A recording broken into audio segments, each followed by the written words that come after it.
The Bible's end-time message begins with a kingdom, not with a human dictator. Daniel says that the God of heaven will set up a kingdom that will never be destroyed. Revelation ends with death, mourning, outcry, and pain removed. Yet many popular end-time systems begin elsewhere. They begin with the modern state of Israel, a rebuilt temple in Jerusalem, a final 7-year period, and one Jewish ruler called the Antichrist. He is said to make a covenant, break it after 3.5 years, control the temple, impose the mark of the beast, and lead the world into Armageddon. Some even use the expression synagogue of Satan against the Jewish people as a whole, but familiarity is not proof. Every claim must be tested against the Bible itself. This video uses 3 rules. First, an interpretation must respect its immediate context. Second, symbols should be explained by the Bible's own definitions wherever possible. Third, related prophecies must agree without unexplained gaps or contradictions. Any theory that changes a symbol's meaning midstream or inserts events that the text never mentions carries the burden of proof. Daniel saw 4 beasts rise from a stormy sea. The angel did not explain them as 4 individual men. He said that they represented kings and kingdoms. Daniel later saw a ram and a goat directly identified with Medo-Persia and Greece. The large horn represented a ruler, while later horns represented political divisions. The Bible therefore establishes a pattern. A beast can represent a political kingdom or system. A horn can represent ruling authority, and a king can represent a continuing political power. Revelation chapter 13 deliberately combines Daniel's imagery. Its beast has features of a lion, a bear, and a leopard, together with 7 heads and 10 horns.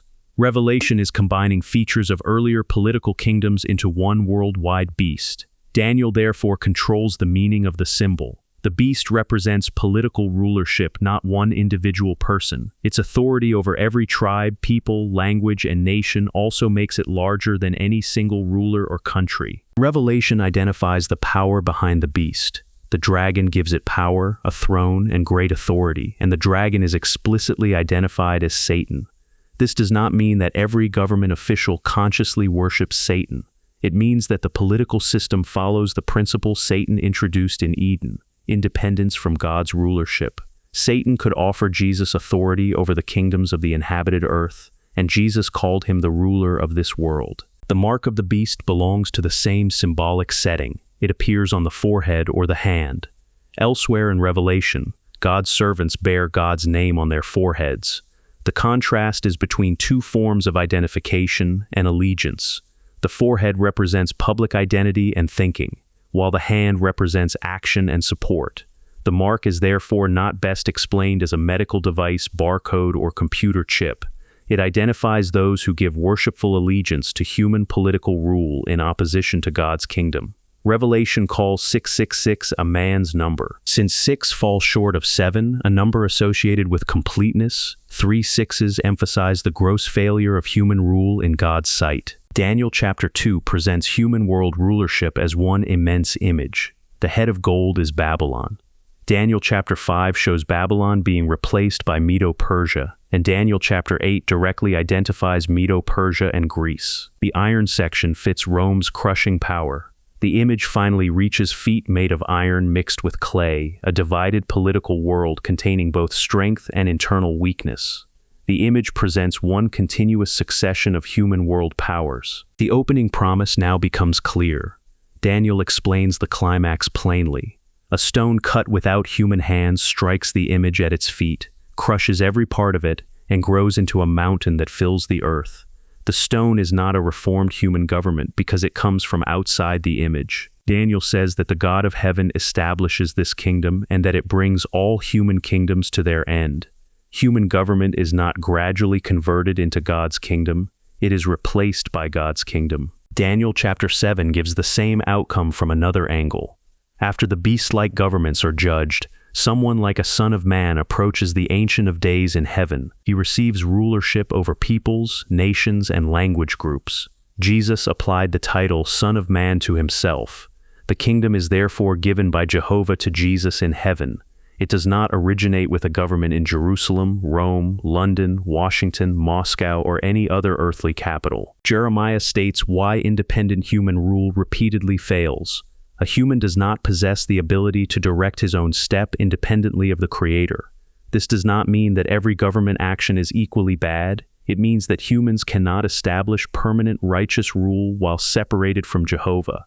History confirms that limitation. No political arrangement has eliminated war, oppression, moral corruption, sickness, aging, and death. Isaiah presents the contrast. The promised ruler from David's line judges with righteousness rather than appearances, propaganda, wealth, or national interest. He is called the Prince of Peace, and the increase of his rulership and peace has no end. Jeremiah likewise describes a righteous sprout from David who executes justice. The Bible's solution is therefore not a better version of the present political system. It is the righteous heavenly rule of Jesus Christ. The claim that modern Israel is the central nation of Revelation faces an immediate problem. Revelation never identifies the modern political state of Israel as the center of its end-time visions. When Revelation uses Israelite language, the context points to a spiritual people gathered through Christ. Revelation chapter 7 lists 12 tribes, but not in the ordinary tribal arrangement. Dan is omitted, Levi is included, and Joseph and Manasseh are both named. That deliberate rearrangement warns against treating the list as a normal national census. Revelation later shows the same numbered group with the Lamb on heavenly Mount Zion. They are described as purchased from among mankind. Earlier, the song to the Lamb says that people are purchased for God out of every tribe, language, people, and nation, and are made kings and priests. The evidence points to spiritual Israel, selected from many nations, not to one modern ethnic state. Jeremiah's prophecy about the new covenant leads to the same conclusion. Jehovah promised a new covenant with Israel and Judah. Jesus identified that covenant with his sacrificial blood, and Hebrews applies Jeremiah's prophecy to the covenant mediated by Christ. It began through Jesus with spiritual Israel, those chosen to rule with him. It did not wait for the creation of a 20th century political state. The location of acceptable worship also changed. Jesus said that true worship would no longer be tied to Jerusalem or another earthly mountain. Hebrews describes Christians as approaching heavenly Mount Zion and heavenly Jerusalem. Revelation's New Jerusalem comes down from heaven. These passages direct attention away from a future earthly capital and toward a heavenly kingdom arrangement. This conclusion does not justify hostility toward Jewish people or any ethnic group. The expression synagogue of Satan appears in messages to two first-century congregations. It refers to local opposers who claimed a spiritual standing they did not possess and who persecuted Christ's disciples. It cannot logically condemn all Jewish people. Paul, the apostles, and the earliest Christians were Jewish. Paul also explained that the genuine spiritual Jew is defined by the heart, not merely by ancestry. The clearest way to identify the Antichrist is to begin with the passages that actually use the word. The word does not occur in Daniel or Revelation. It occurs in John's letters. John's wording is decisive. He says that even now many antichrists have appeared. He describes Antichrist as opposition to the truth about the Father and the Son and refers to deceivers collectively. The Bible's own definition is therefore broader than one future political dictator. A powerful ruler can oppose Christ, but the title cannot be restricted to one future Jewish man when John explicitly speaks of many antichrists already present. Some connect the Antichrist with Paul's man of lawlessness, but the passage begins with apostasy, says that the mystery of lawlessness was already at work in the first century, and says that the lawless one remains until Christ brings it to nothing. That time span is far longer than one final ruler's career. The context points to a composite apostate religious class that claims authority in God's temple, not one future Jewish politician. The future Antichrist theory usually depends on Daniel chapter 9. It separates the 70th week from the first 69 weeks and moves it more than 2,000 years into the future. But the text presents 70 weeks as one assigned period. It divides them into 7 weeks, 62 weeks, and one final week. Nothing in the passage announces an enormous gap before the last week. The natural sequence is that week 70 follows week 69. The prophecy points to Messiah the leader after 69 weeks. The weeks are understood as weeks of years because the foretold events cannot fit into 490 literal days, while 70 times 7 years forms a coherent prophetic period. beginning with the command given in the 20th year of Artaxerxes in 455 BCE. The 483 years reached 29 CE, allowing for the absence of a year zero. That was the year Jesus was baptized and became the anointed Messiah. The Messiah is then cut off after the 69 weeks, placing his death within the 70th week. Jesus' ministry lasted about 3.5 years, bringing his death in 33 CE, halfway through that week. His sacrifice made repeated animal sacrifices unnecessary from God's standpoint. Hebrews says that Christ offered one sacrifice for sins for all time. The ending of sacrifice therefore fits the Messiah's death without requiring a future temple or a future Antichrist. The final half of the week reaches 36 CE, when the good news was opened to the uncircumcised Gentile Cornelius. The 70-week period therefore remains continuous and centered on the Messiah. This explains the stated purpose of the prophecy, the arrival and death of the Messiah, the covenant, and the ending of sacrifice. The futurist theory instead requires an unstated gap, shifts the focus to an unnamed future ruler, and requires a last days temple that Daniel 9 never says will be rebuilt. Some prophetic conclusions are directly stated in the Bible. Others are historical identifications reached by comparing several clues. These levels should not be confused. The Bible directly says that beasts and horns represent political powers. It does not print the modern names Britain, the United States, the United Nations, or Russia.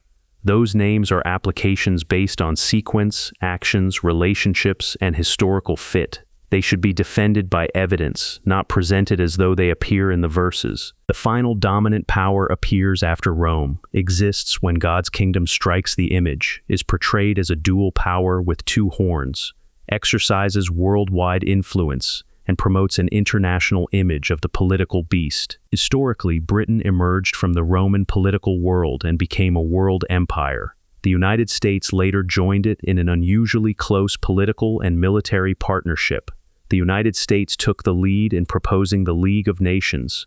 Britain became one of its principal members, and both later played central roles in establishing the United Nations. The combined clues fit the Anglo-American World Power. This is a reasoned historical identification, not a name printed in the text. The scarlet-colored beast is political because its heads and horns are kings.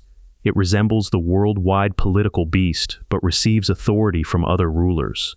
It exists, descends into an abyss of inactivity, and later returns. These clues fit an international organization representing the nations. The League of Nations existed after the First World War, became inactive during the Second World War, and reappeared in a new form as the United Nations in 1945. The historical pattern explains the identification, although Revelation does not use the modern name. Daniel chapter 11 describes a continuing rivalry between the King of the North and the King of the South. Their identities change as successive powers occupy the roles, so the titles cannot describe two individual men living for thousands of years. The continuing criteria are direct interaction with God's people, hostility shown by their treatment of them, and rivalry with the opposing king. At present, Russia and its allies fit the role of the King of the North, while the Anglo-American World Power and its allies fills the role of the King of the South. Russia and its allies compete with Anglo-America and have directly persecuted God's worshippers. This remains a current historical application and would need re-examination if the political roles changed. This continuing rivalry also weakens the claim that one future Antichrist must unite the entire world under his personal empire. Daniel still presents opposing powers in the time of the end. The feet remain iron mixed with clay, and Revelation still presents many kings and horns. The nations can cooperate for a common purpose without becoming one literal empire ruled by one man. Collective opposition to God's kingdom does not require a single global dictator. Revelation gives enough evidence to test the major identifications of Babylon the Great. She cannot be the political system because she commits immorality with the kings and rides the political beast. She is connected with politics but is not identical with it. She cannot be the commercial system because the merchants stand apart and mourn her destruction. She cannot be merely ancient Babylon because Revelation describes a worldwide power operating long after that city lost its empire. She cannot logically be limited to one church because she is called the mother of prostitutes and sits over peoples, crowds, nations, and languages. The positive identification follows from the same evidence. In the Bible, prostitution is repeatedly used for religious unfaithfulness, especially when those claiming to serve God form idolatrous or political alliances. Babylon the Great is full of religious uncleanness, uses spiritistic practices, persecutes prophets and holy ones, claims spiritual authority, and forms alliances with political rulers. Ancient Babylon was itself a center of idolatry and opposition to Jehovah. The symbolic name therefore fits a worldwide religious system that continues Babylon's pattern of false worship. Babylon the Great represents the world empire of false religion. Isaiah strengthens the identification by providing the pattern of ancient Babylon. Babylon boasts that she will remain a queen and never experience widowhood or loss. Isaiah says that disaster will come suddenly and that her sorceries and astrologers will not save her. Revelation deliberately repeats the same boast and the same sudden judgment. Babylon the Great says that she sits as a queen and will never see mourning, but her plagues arrive suddenly. The repeated language links the later symbol to the religious and imperial pride of ancient Babylon. Jeremiah told God's people to flee from ancient Babylon. He foretold that her waters would dry up and that she would be repaid according to her actions. Revelation repeats all three themes. God's people are commanded to leave Babylon the Great. Her supporting waters are identified as peoples and nations, and she is repaid according to her deeds. These parallels show that Revelation uses ancient Babylon as a prophetic model for a later worldwide religious power. This pattern also disproves the claim that Babylon the Great is the modern state of Israel. In Jeremiah, literal Babylon is the power that attacks Jerusalem. In Revelation, Babylon becomes a symbolic worldwide harlot with influence over many nations. The text never transfers the symbol to the Jewish ethnic group. Its defining features are religious, international, politically adulterous, wealthy, spiritistic, and blood-guilty. An interpretation must fit all of those features, not merely one selected verse. The Bible gives a broad sequence, but does not authorize date setting.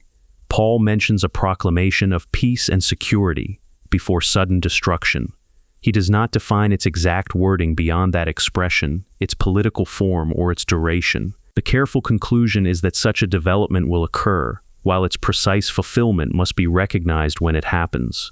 Prophecy should create alertness, not speculative calendars. Revelation then shows the 10 horns and the scarlet-colored beast turning against Babylon the Great. They hate the harlot, strip her, consume her resources, and completely destroy her. The kings and merchants survive long enough to mourn her fall. That proves that false religion is removed before the political system itself is destroyed. The rulers do not become worshippers of God. They act for political reasons while unknowingly carrying out God's judgment. Revelation's command is direct. Get out of her, my people. That command has practical force. It is not enough merely to dislike organized religion. A person must reject teachings and practices that contradict the Bible. Religious participation in political conflicts, idolatry, spiritism, and worship that misrepresents Jehovah. The issue is not changing one label for another. It is separating from Babylon's sins and practicing worship that is clean from God's standpoint. Ezekiel gives the clearest description of the attack that follows. Gog is not an invisible spirit or one individual dictator. He comes with many peoples and a vast army.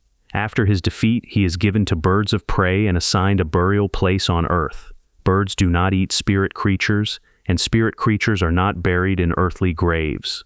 The details therefore identify Gog as a visible coalition of earthly nations. Gog attacks people who have been restored, gathered from the nations, and are dwelling in security in settlements without walls, bars, or gates. In the Christian era, pure worship is not confined to one geographic country. Jesus said that acceptable worship would no longer be tied to Jerusalem, and Peter describes Christians from many backgrounds as one holy nation. The land attacked by Gog is therefore the secure spiritual realm in which pure worshippers live and serve Jehovah worldwide, not the territory of the modern state of Israel. Ezekiel says that Gog devises an evil plan against a people who seem vulnerable and seeks spoil. Their wealth is primarily spiritual, including Bible truth, unity, peace, and a precious relationship with Jehovah. The coalition attacks because pure worship refuses to become part of the political and religious system. The target is therefore a worldwide spiritual people, not an ethnic nation fighting over territory. Several prophecies converge on this assault. Daniel shows the king of the north going out in great rage. Revelation shows the kings of the earth uniting against the Lamb. Ezekiel shows Gog and many nations attacking pure worshippers. The timing, target, attackers, and outcome overlap. These prophecies may describe the same final coalition attack from different viewpoints. None requires one individual Antichrist, and none identifies modern Israel as the target. Daniel says that the archangel Michael stands up during an unprecedented time of distress. Revelation presents the archangel Michael commanding the angels against Satan, while Revelation chapter 19 presents Jesus as the heavenly king leading the final war. Jesus also descends with an archangel's voice. These parallel roles support the identification of the archangel Michael with Jesus Christ acting in heavenly authority. He stands up as Jehovah's appointed defender and king, not as an earthly politician. The nations are gathered to Armageddon. Revelation says that the demonic expressions go out to the kings of the entire inhabited earth. That wording makes the conflict global. Armageddon is not merely a conventional battle over a small area in modern Israel. No literal mountain named Megiddo exists, and all the rulers of the earth could not physically assemble with their forces at one small location. The name symbolizes a decisive worldwide confrontation with Jehovah's kingdom. When Gog attacks, Jehovah's great rage flares up. Ezekiel describes earthquake, confusion among the attackers, pestilence, hail, fire, and sulfur. The purpose is not random destruction. Jehovah says, "I will certainly magnify myself and sanctify myself and make myself known before the eyes of many nations." Jeremiah likewise says that judgment extends from nation to nation, and Isaiah calls all nations to hear. The final judgment is worldwide and vindicates Jehovah's sovereignty before the nations. Ezekiel says that every attacker's sword will be against his own brother. This fits a coalition held together by temporary common purpose rather than genuine unity. The nations remain divided by rivalry, pride, and nationalism even while they unite against God's people. Jehovah can turn that unstable alliance into confusion. This also accords with Daniel's picture of iron and clay existing together without truly combining. Christ and the heavenly armies destroy the wild beast and the false prophet.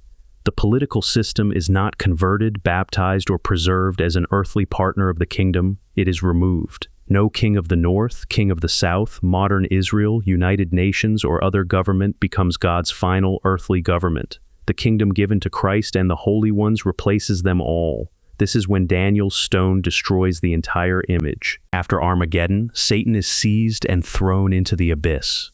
Revelation explains the purpose. He can no longer mislead the nations during the 1,000 years. The sequence is consistent. Babylon the Great falls, Gog's coalition attacks, Christ wins at Armageddon, and Satan is restrained. Removing false religion, hostile political rule, and Satan's active influence opens the way for the restoration of obedient humanity. The end of the present age is not the destruction of the planet. Jehovah created the earth to be inhabited, and the righteous are promised permanent life on it. Revelation says that God will be with mankind, not that all mankind must permanently leave the earth. The old earth that passes away is the corrupt human society organized under Satan's rule. The new earth is a righteous human society under the new heavens, God's heavenly kingdom. Isaiah describes the conditions under that rule. The earth is filled with knowledge of Jehovah. War and harm disappear. Death is swallowed up. Tears are wiped away. The blind see, the deaf hear, and the lame walk. People build homes and live in them. They plant and enjoy the fruit. Their work is not taken from them by oppression or ruined by insecurity. These promises describe restoration of human life on earth, not abandonment of the earth. Revelation brings the promise to its climax. Its words are direct. Death will be no more. neither will mourning, nor outcry, nor pain be any more. The final purpose of prophecy is therefore not racial fear, political obsession, or fascination with one dictator. It is confidence that Jehovah's kingdom will remove every cause of suffering and complete his purpose for the earth. A common objection is that Daniel chapter 9 requires a third temple in Jerusalem. But Daniel says that the city and sanctuary would be destroyed after the Messiah was cut off. It does not say that the sanctuary must be rebuilt in the time of the end. Jesus also said that true worship would no longer be tied to Jerusalem. Hebrews explains that Christ entered the greater and more perfect tent, not made with hands, and offered one sacrifice for all time. Revelation's New Jerusalem has no literal temple because Jehovah and the Lamb are its temple. A future Jewish temple is therefore not a required step in the prophetic sequence. 1 Thessalonians chapter 4 says that some are caught away to meet the Lord, but it does not describe every true Christian disappearing before the Great Tribulation. It concerns anointed Christians who share the heavenly calling. At some point after Gog begins his attack, the anointed remaining on earth receive their heavenly reward and are changed to spirit life. Revelation separately shows a great crowd coming out of the Great Tribulation and surviving on earth. The Bible therefore teaches the heavenly gathering of kingdom heirs, not a secret pre-tribulation removal of every true Christian. Another objection is that the Bible must still predict one final Antichrist. But John defines the word and says that many Antichrists had already appeared. Paul's man of lawlessness was already developing in the first century and continues through a long apostasy until Christ destroys it. Daniel's beasts represent kingdoms. Revelation's beast combines successive world powers, and Daniel's 70th week is centered on the Messiah. A final ruler may oppose Christ, but the Bible does not make one Jewish dictator the key to all end-time prophecy. A further objection is that the modern state of Israel must remain the center of prophecy because the Bible speaks of Israel, Jerusalem, and a return to the land. But the Christian scriptures apply the new covenant through Christ, identify spiritual Israel as people gathered from many nations, and direct worship toward heavenly Jerusalem. Jesus said that worship would no longer be tied to earthly Jerusalem. Revelation never names the modern state as the target or center of its final sequence. Ezekiel's final attack is directed against the worldwide spiritual realm of pure worship. The modern state is therefore not the governing key to Revelation. Some identify Babylon the Great with a rebuilt city, Jerusalem, Rome, or one particular church. But no single city or church fits all the evidence. Babylon is distinct from kings and merchants, rules over peoples and nations, claims spiritual authority, practices spiritism, forms political alliances, persecutes God's servants, and is called the mother of prostitutes. The symbol is larger than one institution. It represents the worldwide empire of false religion, with many daughter systems sharing its teachings, practices, alliances, and blood guilt. The prophetic sequence can now be stated without date setting. A peace and security development occurs. The political powers destroy Babylon the Great. Gog, a coalition of nations, attacks the worldwide realm of pure worship. Michael stands up. The kings of the entire inhabited earth are gathered to Armageddon. Christ destroys the worldwide political system. Satan is abyssed. Kingdom rule then restores obedient humanity. This sequence follows the relationship between the prophecies without requiring a rebuilt temple, a secret pre-tribulation rapture, one final Jewish Antichrist, or a war centered on the modern state of Israel. The end times message of Revelation, Daniel, Jeremiah, Isaiah, and Ezekiel is one coherent message. Jehovah's kingdom confronts and removes Satan's entire worldwide system. False religion falls, independent human rulership ends. Satan's power to mislead is restrained. Christ rules with complete authority. The earth becomes the home of a righteous human society free from war, oppression, sickness, pain, and death. The end of the present age is not the end of hope. It is the beginning of the world Jehovah originally purposed.